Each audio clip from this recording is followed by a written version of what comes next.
Photo ले लो हमारा बहन। यहाँ से दीदी अपना अपना पूजा का थाली ले लो। यहाँ से स्वागत का अपना प्रसाद। आप काशी के दर्शन करने आए थे तो मैया जसोदा बोली बाबा आपके रूप को देख के मेरा लाला डर जाएगा, छोटा सा है।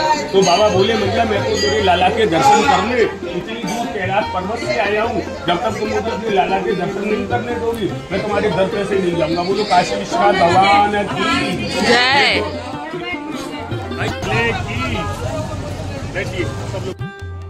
হ্যালো এভরিওয়ান, আমার চ্যানেলে আপনাদের সকলকে জানাই অনেক স্বাগত। ভগবান শ্রীকৃষ্ণের কৃপায় এবার আমরা বেরিয়ে পড়েছিলাম মথুরা বৃন্দাবনের উদ্দেশ্যে। মথুরার কোথায় কোথায় আমরা কিভাবে ঘুরলাম সেটাই এই ব্লগটার মধ্যে দিয়ে আমি জানাবো। বিকেল 5টা নাগাদ চম্বল এক্সপ্রেসে করে আমরা মথুরার দিকে রওনা দিয়েছিলাম, যেটি হাওড়া থেকে ছেড়ে মথুরায় যাবে। ট্রেনে এতক্ষণ সময় যদি বসে থাকতে অসুবিধা হয় আপনারা নিশ্চয়ই দিল্লি থেকেও যেতে পারেন। দিল্লি থেকে হয়ে মথুরায় যাওয়ার আলাদা আলাদা ট্রেন থাকে। এবার আসা যাক আমরা এই ভিডিওর মাধ্যমে কি কি দেখব। প্রথমেই মথুরাতে গিয়ে আমরা দেখে নেব বিশ্রাম ঘাট, দ্বারকাধীশ টেম্পল এবং শ্রীকৃষ্ণের জন্মস্থান। মথুরা থেকে গিয়ে গোকুলে পৌঁছে আমরা দেখে নেব নন্দবাবা ভবন, রামায়ণ রীতি এবং ব্রহ্মঘাট। রাত 9টা নাগাদ আমরা মথুরা স্টেশনে এসে পৌঁছে গিয়েছিলাম। মথুরা থেকে আমাদের যাওয়ার কথা ছিল ভারত সেবাশ্রম। যদিও আমাদের কিছুটা দেরি হয়ে যাওয়ার কারণে আর ভারত সেবাশ্রম না গিয়ে আমরা মথুরা স্টেশনের কাছেই একটি হোটেল নিয়ে সেই রাত্রিটা কাটিয়ে নিয়েছিলাম। যারা যারা ভাবছেন মথুরাতে একটা দিন না কাটিয়ে একেবারে বৃন্দাবন দিয়ে স্টার্ট করবেন, তাদেরকে বলে রাখি আপনারা চাইলে সেই দিনকেই বৃন্দাবন পৌঁছে যেতে পারেন এবং সেই রাত্রিটা বৃন্দাবনে কাটিয়ে পরের দিন সকালবেলায় বাঁকে বিহারীর দর্শন করে দিনটা শুরু করতে পারেন।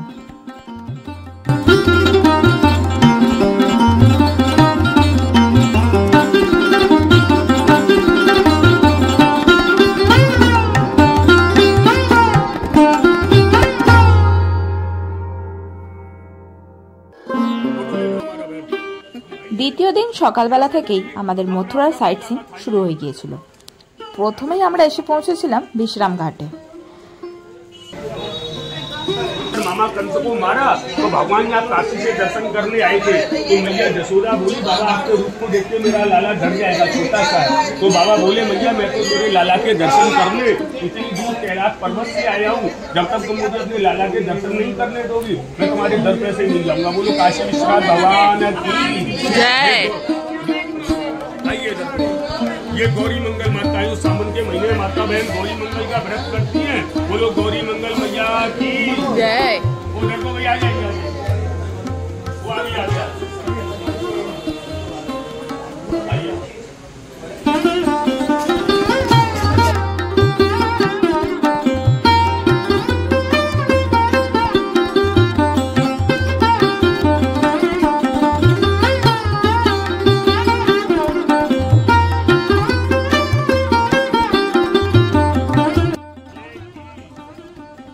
কংস মামাকে বধ করার পর ভগবান শ্রীকৃষ্ণ এই ঘাটে এসে একটু বিশ্রাম নিয়েছিলেন, তাই এই ঘাটের নাম বিশ্রাম ঘাট। আমাদের এখানে একটা ভুল হয়ে গিয়েছিল, আমরা প্রথমে দ্বারকাধীশ টেম্পল না দেখে বিশ্রাম ঘাটে এসেছিলাম এবং এখানে পান্ডার চক্করে পড়ে আমাদের বেশ অনেকটা সময় চলে গিয়েছিল, তাই আমাদের দ্বারকাধীশ টেম্পল যেতেও বেশ অনেকটা দেরি হয়ে গিয়েছিল। আপনারা চেষ্টা করবেন সকাল 8টার মধ্যে দ্বারকাধীশ টেম্পল পৌঁছে গিয়ে সেখানে আরতিটা দেখবার। इधर गोदी में कृष्ण अपना माता गोदी में, नंद जसोदा बहुत जगह मिलेगा, ये नहीं मिलेगा मम्मी पापा जन्म देने वाला। माँ का गोदी में कृष्ण, वसुदेव जी की गोदी में विप्र दाऊ जी, शंकर सर बलराम, और बीच में 11 महीने में पूर्ण हो जाता मनोकामना, कोई भी अपने मन में हो मांग के जाओ। ये सूर्य भगवान की बेटी है। বিশ্রামঘাট লাগোয়া দ্বারকাধীশ টেম্পলে এবার আমরা এসে পৌঁছেছি। 9টা থেকে 10টা মন্দির বন্ধ থাকে, আবার 10টার পর মন্দির খুলে যায়।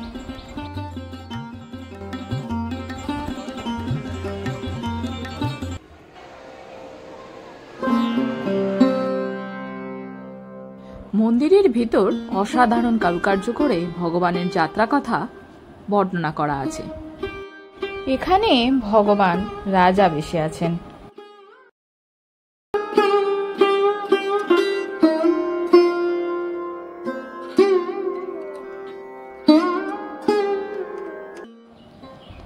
এই সেই প্রসিদ্ধ জায়গা যেখানে বসুদেব মাথায় করে ভগবান শ্রীকৃষ্ণকে নিয়ে গিয়ে নন্দ বাবার কাছে রেখে এসেছিলেন। এখন এই রাস্তার ওপর দিয়ে ব্রিজ হয়ে গেছে। আমরা এখন দ্বারকাধীশ টেম্পল দেখে সোজা চলে যাচ্ছি গোকুলের উদ্দেশ্যে, নন্দ বাবা গাঁও দেখবার জন্য।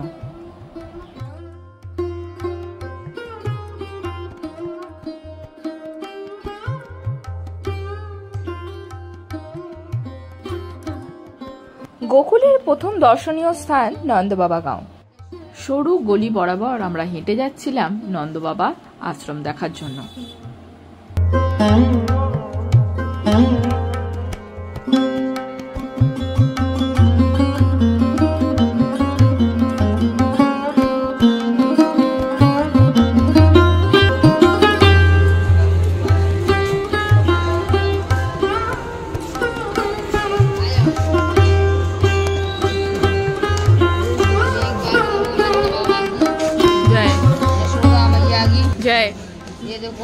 এই সেই নন্দ বাবা যশোদা মহল। वो सबसे बड़े मंदिर है। बोलो कृष्ण भगवान की जय। चप्पल जूता अपना ऊपर उतारना।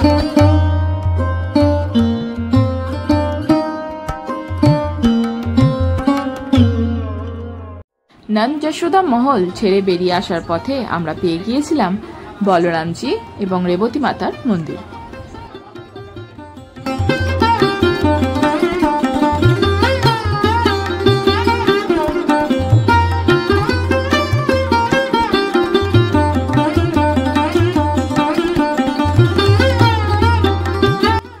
মথুরা বৃন্দাবন ঘুরতে এসে এখানে লস্যি খাবো না তা কখনো হয়, তাই আমরা প্রত্যেকেই এক গ্লাস করে লস্যি নিয়ে নিয়েছিলাম। খেতে ছিল অসাধারণ।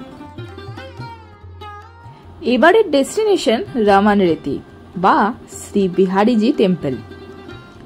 বেশ অনেকখানি ঘুরে আসার পরে আমরা এই টেম্পলটায় এসে পৌঁছালাম।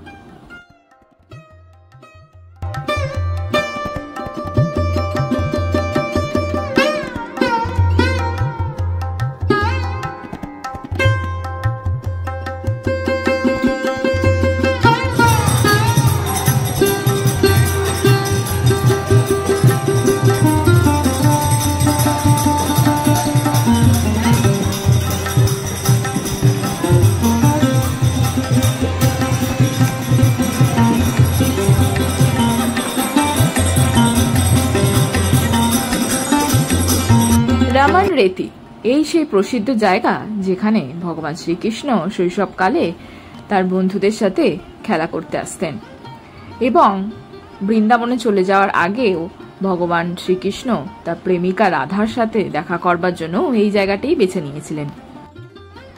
এখন রামান রেতি একটা বালুকাময় স্থান, প্রশস্ত প্রাঙ্গণে বিস্তৃত। এখানে সমস্ত ভক্তবৃন্দ জড়ো হয়েছেন এবং নিজেদের গ্লানি ভুলে বাচ্চাদের মতো মাটি নিয়ে খেলা করছেন। কোথাও হয়তো একটু ইচ্ছা ভগবান শ্রীকৃষ্ণের কাটিয়ে যাওয়া কিছু অতীতের মুহূর্তকে ছুঁয়ে দেখার।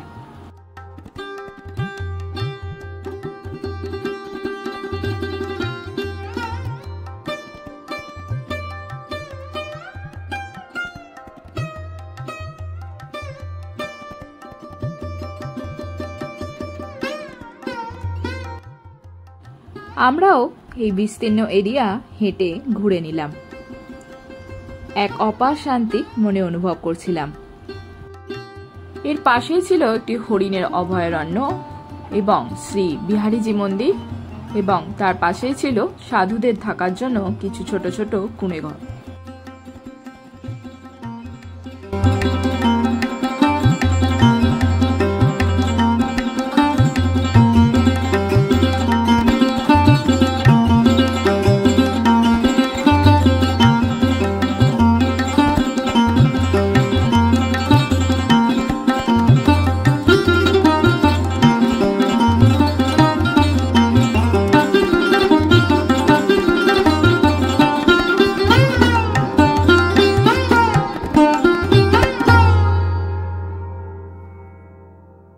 এখানে দর্শনার্থীদের সময় কাটানোর জন্য বেশ ভালো বসার জায়গা করা ছিল, তাই আমরা আমাদের বেশ অনেকখানি সময় এখানে কাটিয়ে নিলাম।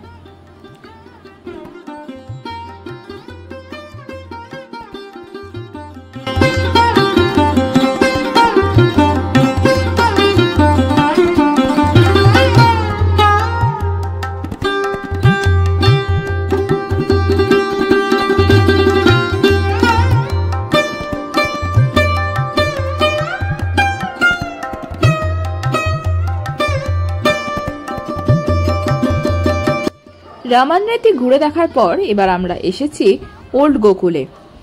এই সেই রাস্তা যেখান দিয়ে ভগবান বসুদেব মাথায় করে ভগবান শ্রীকৃষ্ণকে নিয়ে এসে নন্দ বাবার কাছে দিয়ে গিয়েছিলেন।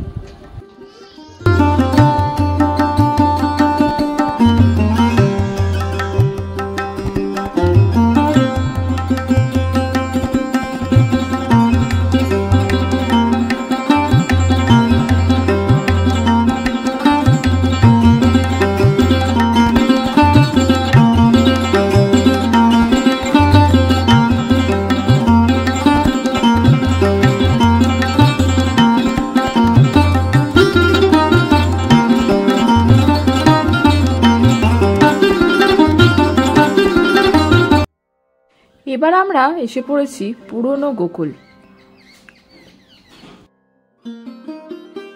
এই সেই জায়গা যেখানে ভগবান শ্রীকৃষ্ণ নিজের বাল্যকালের 4 বছর কাটিয়েছিলেন। এর ঠিক পাশে রয়েছে নন্দ গোশালা। কথিত আছে এই বাড়ি ভগবান বিশ্বকর্মার দ্বারা নির্মিত। এইখানেই রয়েছে 84 খাম্বা। কথিত আছে 84 ক্রোশ ঘুরে দেখলে যে পুণ্য পাওয়া যায়, এখানেও ঘুরে দেখলে সেই পুণ্যই পাওয়া যায়।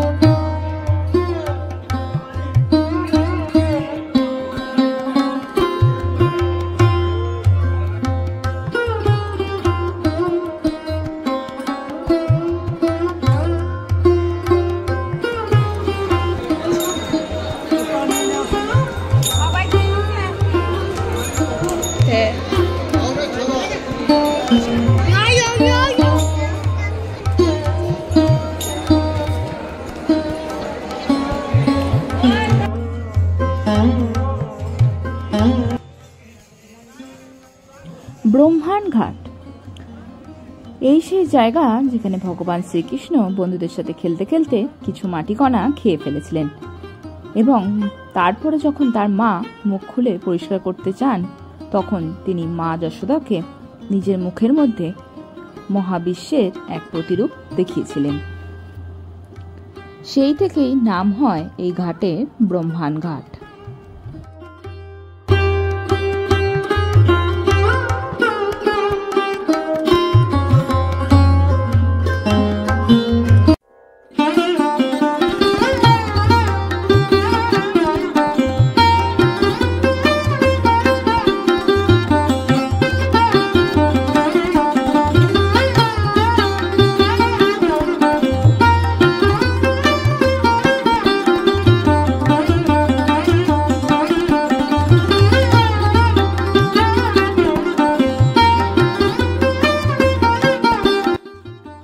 সমস্ত কিছু ঘুরে এসে এবার আমরা এসে পড়েছি শ্রীকৃষ্ণের জন্মস্থান দেখতে।